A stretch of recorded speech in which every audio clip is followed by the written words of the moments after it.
Main di lini tengah itu bukan soal kuat atau cepat, tapi seberapa baik kamu bisa lihat, pikir, dan gerak. Xavi Hernandez adalah contohnya. Dalam video kali ini, kita bakal bedah bagaimana Xavi, sang maestro lini tengah, berhasil mengendalikan lini tengah, keluar dari pressing agresif, hingga menciptakan peluang emas yang berujung gol bagi Barcelona. Mari kita mulai. Kita mulai ketika Barcelona sedang melakukan reset build-up dari belakang. Ketika bola bergerak ke Busquets, Xavi yang awalnya di depan langsung turun untuk kasih opsi passing. Ini udah jadi kebiasaan dan sebenarnya adalah keharusan dari seorang gelandang, yaitu selalu bergerak mendekat ke bola, selalu kasih support bagi pemain-pemain lain.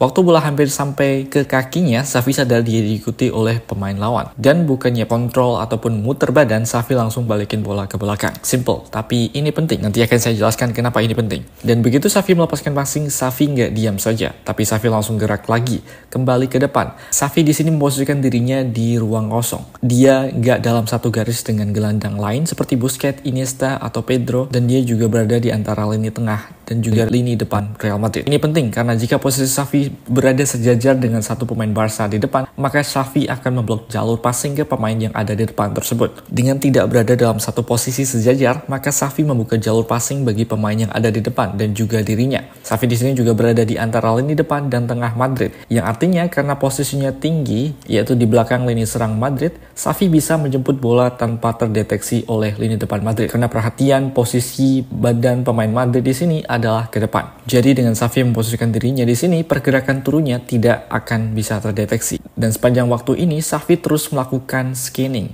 melihat posisi Pedro, Pique, Benzema, dan Xabi Alonso. Ketika Benzema mulai terdistraksi sama Pique yang melebar, dan Ozil kepancing ke arah Busquets, Xavi memutuskan untuk bergerak turun di antara Ozil dan Benzema dengan tujuan untuk menjemput bola. Begitu bola pindah ke Busquets, Xavi mendekat.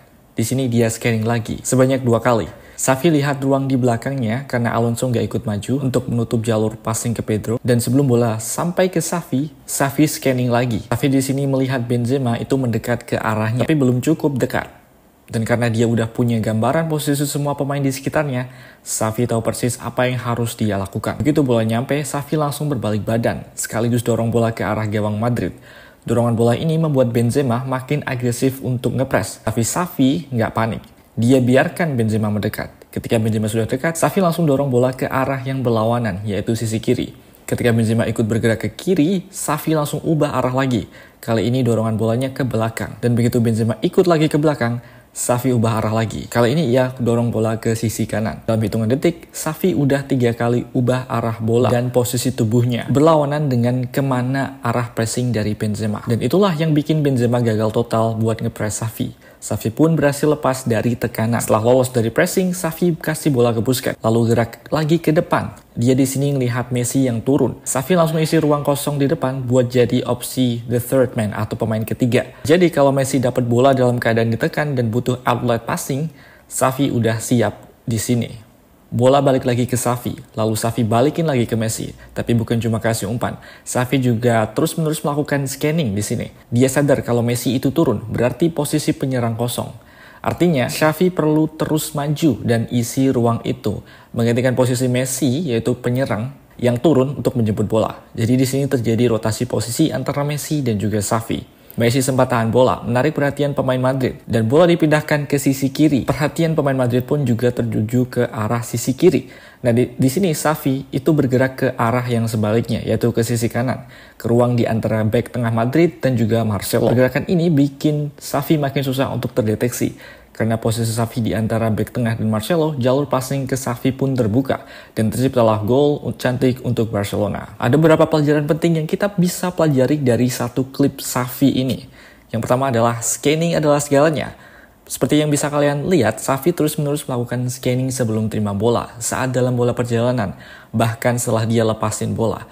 Nah ini yang bikin dia bisa tahu posisi rekan, lawan, dan ruang di sekitarnya secara cepat. Selalu bergerak kasih opsi. Kalian juga bisa lihat setelah ngoper, Xavi itu langsung gerak lagi. Dia nggak pernah diam di tempat.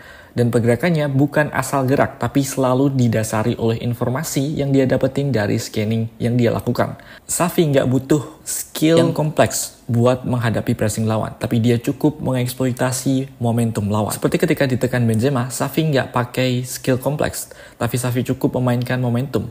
Xavi membaca momentum pressing Benzema dan memanfaatkannya buat lepas dari tekanan Benzema. Rotasi posisi gelandang penyerang. Ketika Messi yang merupakan penyerang turun, Xavi yang merupakan gelandang maju. Ini adalah rotasi yang sederhana tapi sangat efektif, karena ini bikin posisi tetap terjaga dan membuat lawan bingung. Tadi kita lihat Xavi melakukan back pass saat dalam tekanan. Seperti yang kita tahu, gelandang itu tidak boleh kehilangan bola. Karena kalau gelandang kehilangan bola, maka tim akan berada dalam bahaya. Nah, banyak orang yang mengira gelandang back pass itu cuma soal main aman, biar nggak kehilangan bola. Tapi sebenarnya lebih dari itu. Back pass yang dilakukan gelandang juga bisa dipakai untuk memindahkan lawan. Sebuah cara cerdas untuk membuka ruang baru lewat yang disebut bounce pass. Pique pegang bola di belakang, lalu mengalirkannya ke Xavi di tengah. Xavi sadar, dia dikelilingi 2 pemain Madrid yang ngepres secara agresif. Tanpa ragu, dia langsung balikin bola ke Pique. Tapi bukan cuma itu poinnya. Setelah passing, Xavi langsung melakukan scanning lagi, melihat situasi di sekelilingnya. Dia tahu ada ruang di belakang. Xavi juga tahu Ozil terpancing maju karena bola yang balik ke Pique tadi. Artinya garis tengah Madrid mulai terbuka, bahkan Xabi Alonso pun ikut melebar. Saat bola dikembalikan ke Xavi, Alonso menekan lagi dengan agresif. Tapi Xavi udah siap. Berkat scanning yang dilakukan sebelumnya, dia tahu bahwa tidak ada pemain Madrid di belakangnya. Jadi dengan satu sentuhan, Xavi langsung dorong bola ke ruang di belakangnya dan langsung berbalik badan. Alonso di sini mau tidak mau harus melanggar Xavi, karena kalau tidak, Xavi bisa saja langsung bawa bola ke depan dan langsung berhadapan dengan lini pertahanan Real Madrid.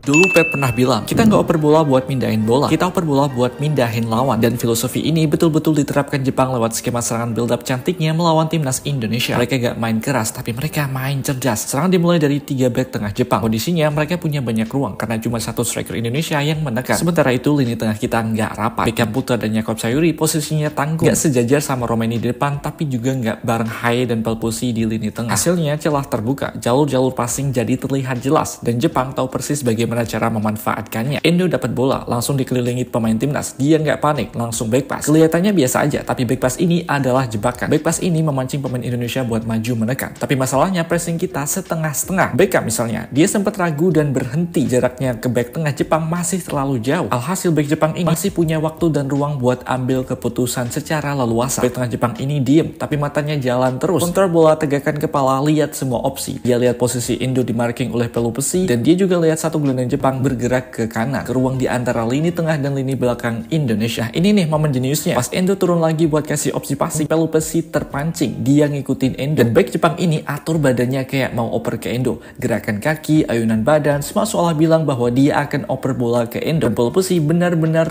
makin terpancing total. Dia tambah maju, ninggalin ruang makin besar. Tapi tiba-tiba pasnya dibelokin. Bukan ke Endo, melainkan ke gelandang Jepang yang bergerak ke ruang di antara lini. Hasilnya, satu passing ini berhasil merusak struktur pertahanan Indonesia. Gol memang tidak tercipta, tapi apa yang dilakukan Jepang di momen ini memperlihatkan satu hal. Mereka tidak passing untuk sekedar memindahkan bola. Mereka melakukan passing untuk memindahkan lawan. Subscribe jika kalian suka.